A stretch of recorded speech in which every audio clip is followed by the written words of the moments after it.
médico, formado pela Universidade Evangélica de Anápolis. Dr. Gabriel também é advogado, com formação em Direito e inscrição ativa na OAB. Ao longo de sua trajetória, acumulou experiências que o tornam uma voz única na interseção entre saúde, ética, gestão e direito. Durante a graduação em medicina, foi destaque em diversos projetos de extensão e iniciação científica, tendo integrado programas de pesquisa em áreas como oftalmologia, psiquiatria, saúde pública e bioética. Atuou como diretor da Liga Acadêmica de Psiquiatria e participou ativamente da organização de congressos médicos. Além disso, recebeu treinamento certificado em suporte avançado de vida em cardiologia e pediatria pela American Heart Association. Dr. Gabriel também é empresário, fundador da marca Le Café, o autor do livro Deriva, que trata sobre filosofia. Hoje, ele atua no Hospital Oftalmológico de Anápolis.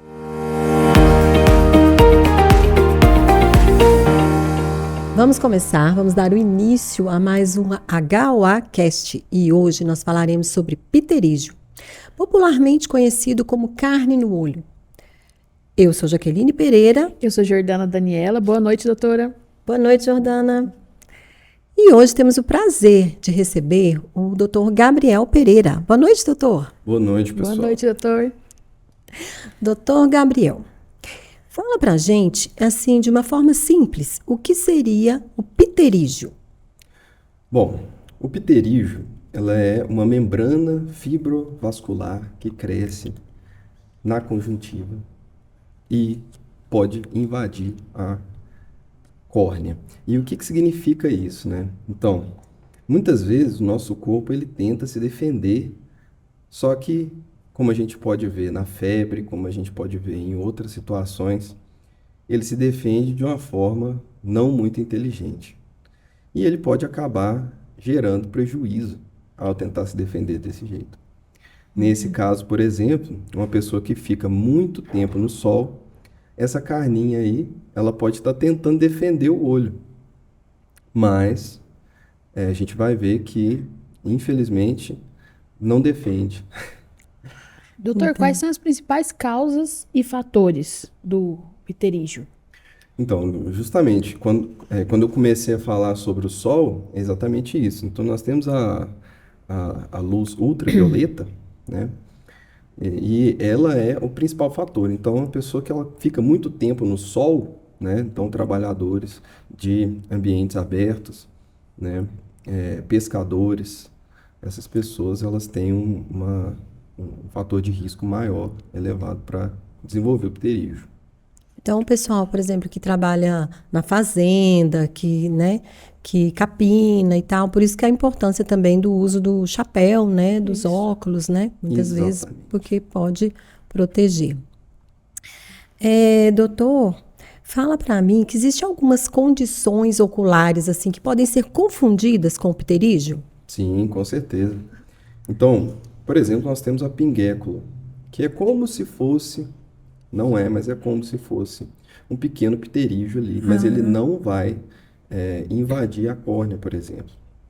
Né? Nós temos também tumores conjuntivais, nós temos tumores limbares, né? Que é ali a transição entre a córnea e a conjuntiva. Sim. Então, nós temos várias coisas. E o oftalmologista, né? Ou o médico atuante em oftalmologia, ele vai conseguir no consultório, no exame físico, diferenciar essas manifestações. Ah, tá. E faria um diagnóstico diferencial entre, no caso, o pterígio e a pinguécula, certo? Pinguécula, isso mesmo. Pinguécula. Em que momento o pterígio pode começar a afetar a visão, doutor? Bom, a partir do momento que ele começa a subir na córnea, pode já tracionar a córnea. Então, a córnea é essa membraninha que se eu colocar o dedo bem no olho assim, eu vou estar encostando nela. Bem no centro assim, ó. Quando ele começa a subir nela, começa a tracionar ela. E no que ela traciona ela, muda uma das principais lentes do nosso olho. Então, o poder do olho, ele está em dobrar a luz para ela cair exatamente lá no lugar específico da retina. E esse poder está principalmente em 2 lugares, que é na córnea e no cristalino. No cristalino acontecem muitas coisas, principalmente a catarata. Também acontecem muitas coisas aqui na córnea, mas 2/3 do poder do olho está na córnea, estão na córnea. Então, quando você começa a tracionar a córnea e mudar a topografia dela, isso muda o seu grau. Pode desenvolver um grau por conta disso. E o paciente pode perder a visão, doutor, se não tratar o pterígio? Pior que pode. Então, o que que acontece, né? Imagina que aquela carninha, ela vai subindo, subindo, subindo, subindo e tampa. Tampa uma coisa que a gente chama de eixo visual, que é justamente a linha onde a luz passa. Então, se ela ultrapassar esse eixo visual, a pessoa vai ficar praticamente cega, né? Ah, e assim, o pterígio, né? Além da questão estética também, né? Tem a questão estética e, além disso, pode afetar na qualidade de vida da pessoa? Bom, com certeza, né? Então, a qualidade de vida, para começar, paciente com pterígio, muitas vezes, ele reclama de coceira nos olhos, né? Uma sensação de areia nos olhos, reclama de coceira, ele reclama de ardor e os olhos podem ficar mais avermelhados, né? Então, pode, inclusive, gerar um olho seco, né? Então, com certeza, afeta, né? E as pessoas reclamam bastante, na verdade. O astigmatismo também, doutor, atinge também por causa do pterígio? Exatamente. Então, você lembra quando eu falei que muda a córnea? Exatamente isso. Exatamente isso. Antes da gente conversar assim, sobre o tratamento, né, o tratamento do pterígio e tal, eu queria fazer uma pergunta. Existe assim alguma regiões geográficas que é mais comum ter o pterígio ou pessoas com determinados hábitos, por exemplo, né, que têm essa doença em maior Com grau? certeza. Então, quanto mais sol, Mais sol? mais o pessoal É mais quente, pega, né? né? Então, mais próximo ali da linha do Equador, com certeza. E pessoas que coçam muito o olho, né? Com certeza. Então, evitar coçar os olhos, né? Uhum. Quais são as opções, então, agora voltando para o tratamento, né? De tratamento para o pterígio, desde as opções mais conservadoras até as cirúrgicas mesmo? Então, no início, o pterígio ele pode não trazer muito desconforto para o paciente. Então, nesse início, muitas vezes a gente opta por um tratamento mais conservador. E esse tratamento é principalmente o uso de lubrificantes oculares, né? Então, e também a gente prevenir o crescimento dele. Como que a gente faz isso? Um óculos, por exemplo, com proteção UV, vai ajudar bastante a não progredir. Né? Usar o uso de chapéus, né? Igual você falou. Não sair tanto no sol também, né? Essas coisas. Quando a cirurgia é indicada, doutor, é indicada mais quando o paciente está incomodado por conta da estética ou porque já está muito avançado e está atrapalhando a visão dele? Qual que é o mais indicado? Ambos. Ambos, A né? gente vê dos 2 tipos, né? Nós vemos dos 2 tipos. Então, tem muitos pacientes que não tiveram ainda uma alteração visual, né? A acuidade visual deles está mantida, mas por uma questão estética, realmente eles querem tirar aquela carninha dali. E começou a mudar a acuidade visual, a pessoa, Vai querer tirar. naturalmente, a pessoa vai querer tirar. Esse procedimento cirúrgico é um procedimento tranquilo? As pessoas que estão nos ouvindo agora, por exemplo, né? Que têm esse problema, podem se sentir confortáveis em fazer esse procedimento? Como que é o grau de... Bom, antes de mais nada, toda cirurgia tem riscos, né? verdade. Mas, ao mesmo tempo, essa cirurgia, ela é uma cirurgia considerada simples dentro da oftalmologia. E mesmo ela sendo simples, nós, por questões tanto legais como por boas práticas cirúrgicas, nós utilizamos, além de uma técnica asséptica, também o uso da lavagem de mãos cirúrgica com luvas estéreis e o campo estéreo também. Então, não é apenas uma cirurgia simples, mas a gente toma o máximo de cuidado possível. Sim. Existe algum tratamento ou um procedimento inovador que o senhor pode estar falando para a gente para tratamento pterígio? Bom, existem algumas pesquisas relatando o uso de mitomicina, ela é muito, muito positivo, mas quando usado com cautela.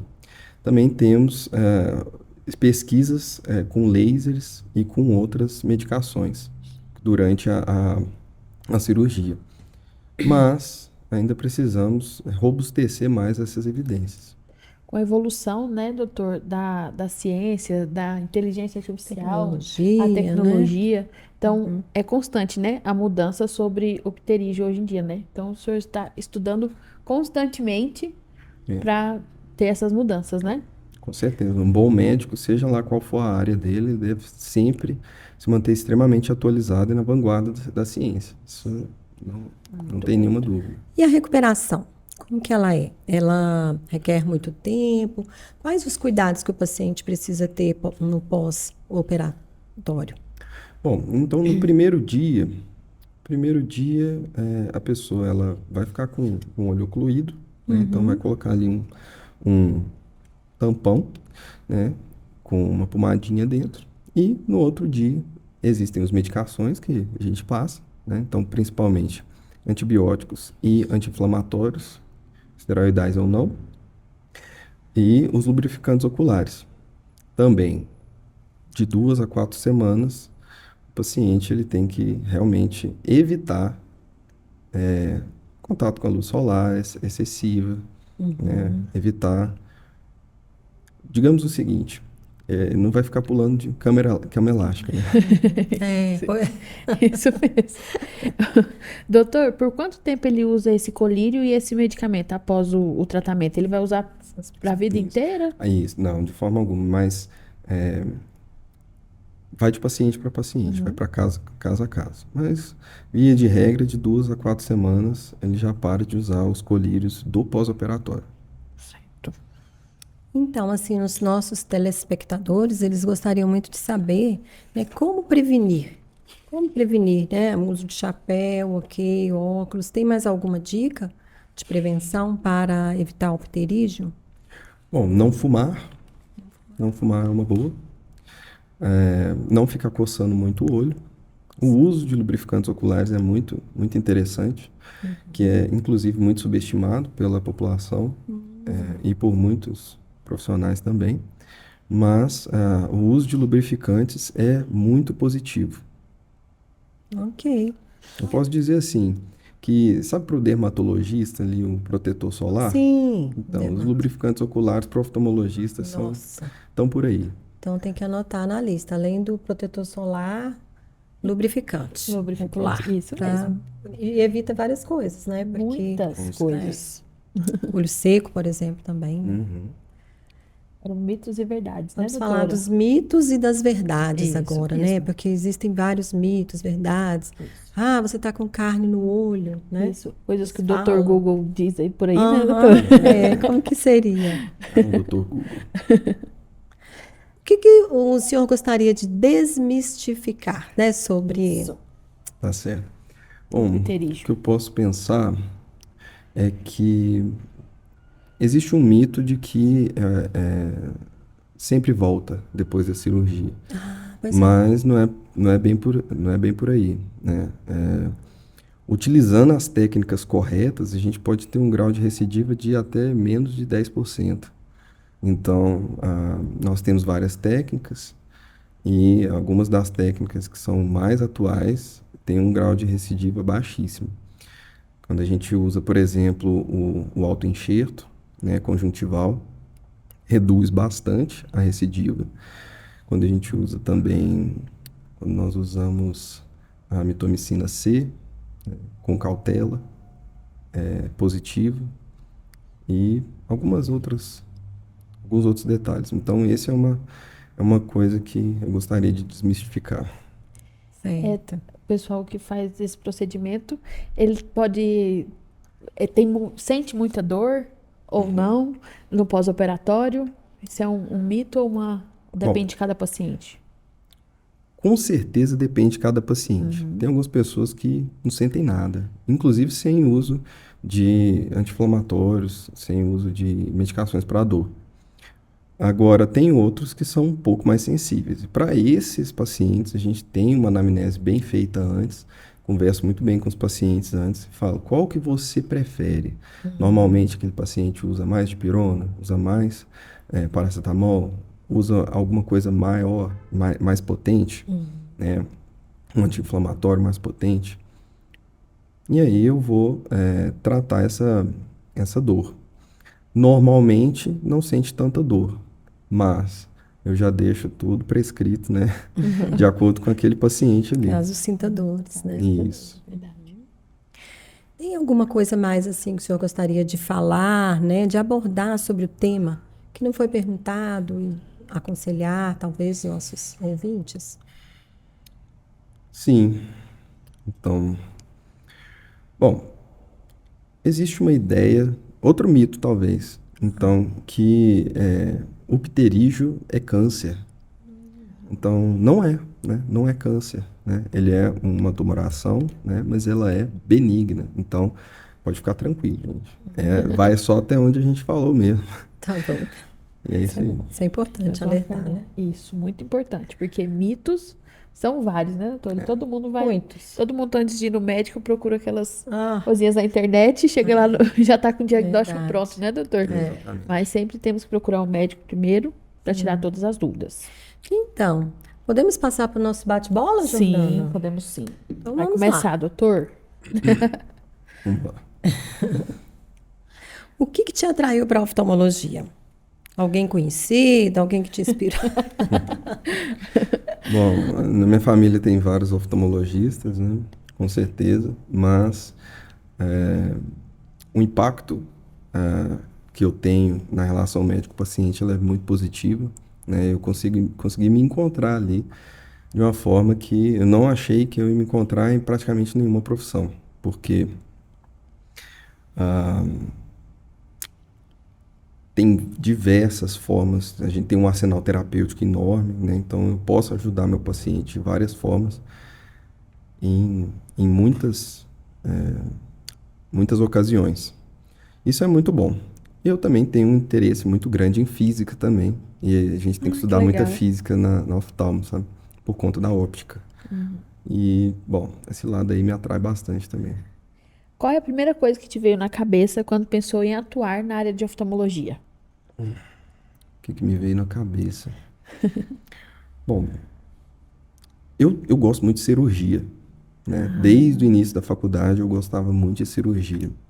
E o engraçado era que eu tinha medo de sangue, sabe? Antigamente, E de agulhas, né? de agulhas. Medo de sangue, de agulhas. E hoje em dia, eu adoro o centro cirúrgico, vivo ali. Para mim é o melhor lugar da medicina, o centro cirúrgico, sabe? Isso mesmo.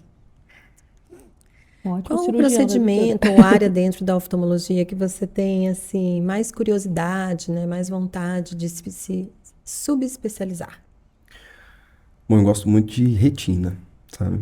Eu acho muito interessante.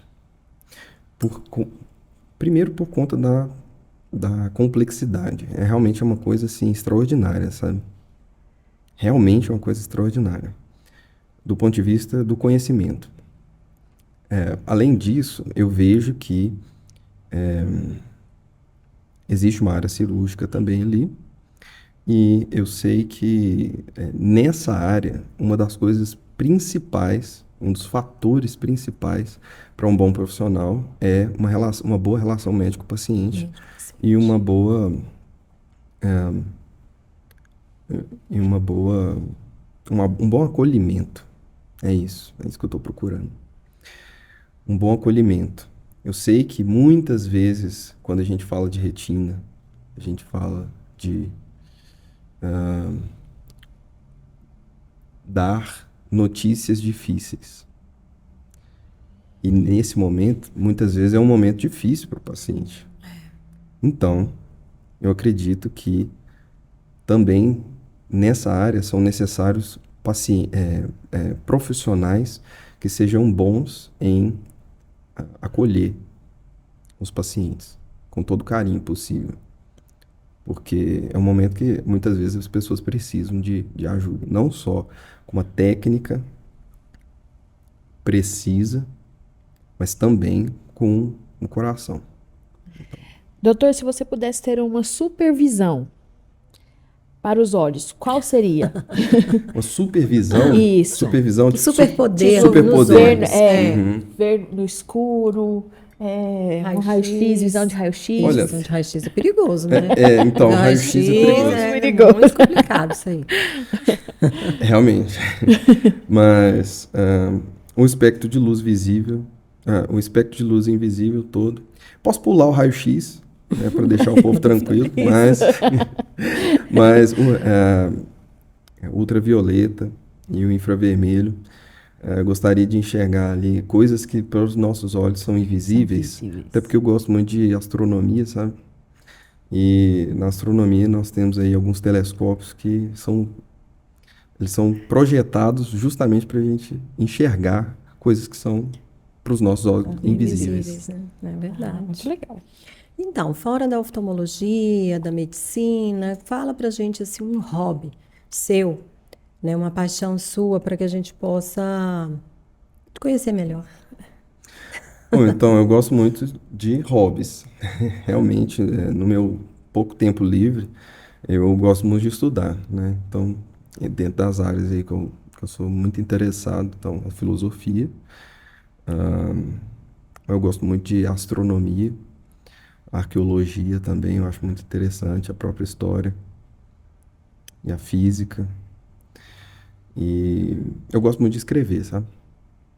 Mas eu também gosto de mergulhar, tocar guitarra, eu gosto demais. Tocar guitarra. Tem Muita vários coisa. hobbies, doutor. Vários hobbies. É verdade. Isso mesmo. Brincar com os cachorros. Brincar com os cachorros é um bom hobby, né? Esse é É bom. um dos maiores hobbies. Se você fosse um instrumento oftalmológico, qual seria e por quê? Essa pergunta é boa, né? Olha, o biomicroscópio com lâmpada de fenda é muito legal. Eu me afeiçoei muito a ele porque eu também sou muito afeiçoado por detalhes. Eu sou muito observador, sabe? Eu gosto muito de detalhes. E, através de um biomicroscópio, nós podemos ver muitos detalhes. Fala pra gente assim, uma música da sua preferência.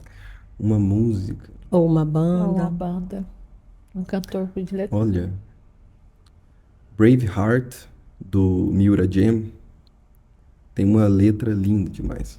Você gostaria de dar uma palhinha? É uma palhinha? Não. Vou deixar para a próxima essa daí. Eu busco a guitarra. Isso, tem um cavaquinho, né? Isso, um serve um cavaquinho nós cavaquinho. temos. E um filme que você pode indicar pra Um gente. filme. Favorito, assim, você já assistiu 50 mil vezes. Senhor dos Anéis. Senhor dos Anéis. Inclusive o livro também. Indico. Indico. O livro também seria o Senhor dos Anéis. Falar em livro, você já lançou um livro, né? Já. Olha, outro hobby, doutora. Outro nível. Outra profissão. Há né, alguns doutora? anos atrás. Mas será que não tem assim um outro livro aí no forno? Com certeza tem outro saindo aí do forno. É? Muito bom. Eu escrevi um livro chamado Entropia, Liberdade e Majestade. E tá para sair. O primeiro livro é qual? O nome? Deriva. Deriva. A deriva. Isso. É deriva, né? Deriva. Ou é a deriva? Deriva. Deriva. Deriva. Bom, ele fala sobre filosofia e sobre poesia, mas eu indico esse segundo, viu? É? Vai ser bom. Pelo menos eu Tem tô... novidade chegando Eu tô aí, com doutora. Esperança de ser um sucesso. boas expectativas. Que bom.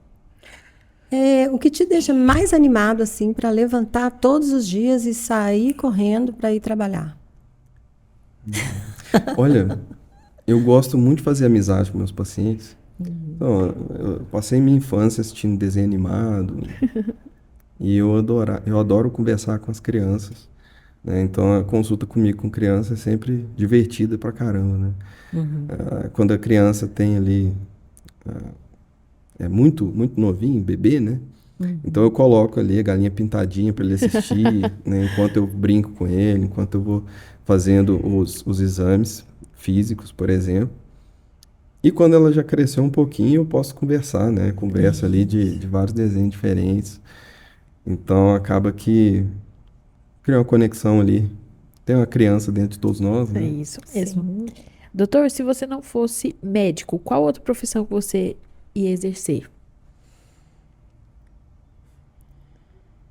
Olha, Talvez direito.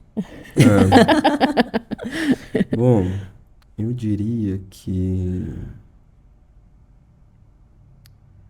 física. Física. É que você gosta, né? Eu gosto bastante de física. Pesquisador? Tipo um Sim, por aí. físico pesquisador. É. Se pudesse descrever a oftalmologia em uma palavra, qual seria? Luz, Luz. Isso que a gente já falou a respeito de desenho animado, né? Então, para quem já assistiu Avatar, a Lenda de Aang, lá tem os dobradores dos elementos.